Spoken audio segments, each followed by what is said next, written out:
Hi everyone, it's Presley at ActiveGames.com here, and today I'm going to be talking about the closing of Into magazine. If you don't know what Into magazine was already, Into was an online magazine created by Grindr. It was a hub of all things LGBT+, with stories not only about current events, but also about culture. It was primarily, if not entirely, written and run by LGBT+ people, and people seemed to really like it because of its tendency to not sugarcoat things. Mainstream media sugarcoats things quite a lot, and makes LGBT+ matters seem almost trivial, as well as they use flawed, both sides did something wrong arguments. I'll probably do a whole video later on why a lot of those arguments tend to be flawed, so just hold on to your hats and don't argue with me in the comments quite yet about that, because I'll be talking about it soon, don't worry. Into magazine was very bold with its approach, and as I said, it never sugarcoated anything. It talked about trans issues, especially in a very serious manner, which is something that you don't get in mainstream media very often. Movies that were praised by critics were talked about by actual trans people on this website, and it was very eye-opening and incredible for me. Into covered serious problems that affected our community in a big way, in a very, very serious and well-meaning manner. And that is something that was very rare for media, and still is. Unfortunately, Into suddenly closed on January 15th. I'm late, I know. I just needed a little bit to research what happened before I actually ended up making this video. The need for LGBT+ journalism written by actual LGBT+ people has existed for a very long time, and unfortunately there are a few places where you can actually get that. Without Into, there are even less places to look to get takes on current events by the people actually affected by them. Mainstream outlets can make wonderful LGBT+ content, but the best places to find authentic commentary are places like Into.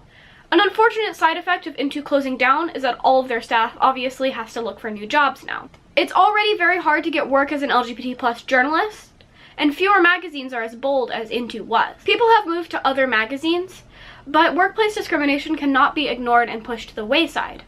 By firing these people, Grindr has put them into a workplace environment where it is incredibly difficult to get a stable job, even as a very privileged cishet white male, and so putting these LGBT+ people out there, especially LGBT+ people of color and LGBT+ women, putting them out there to get a stable job is very, very difficult and certainly has taken a toll on their staff.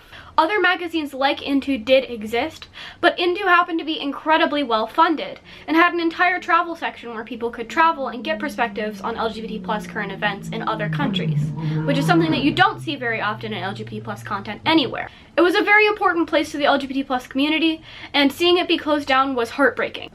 I do my best to authentically tell LGBT+ stories and authentically cover these events.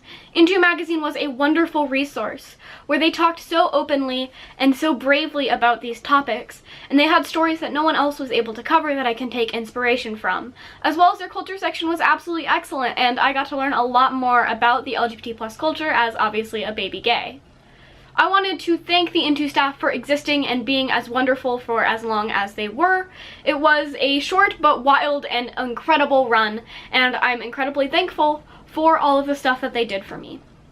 To close off, I'll go ahead and read a quote from the Into staff's closing letter. To us, taking a moment to celebrate Into is not a matter of highlighting what we've done, although there is room for pride and reflection.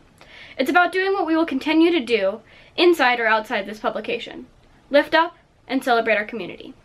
Thank you so much to Into magazine again, and thank you so much for watching. Make sure to press that subscribe button down below if you want to see more videos like this, and go find out where the Into staff works now and support those publications, because I wholeheartedly believe that they deserve a lot more than what they got. I'll see you next time. Bye-bye!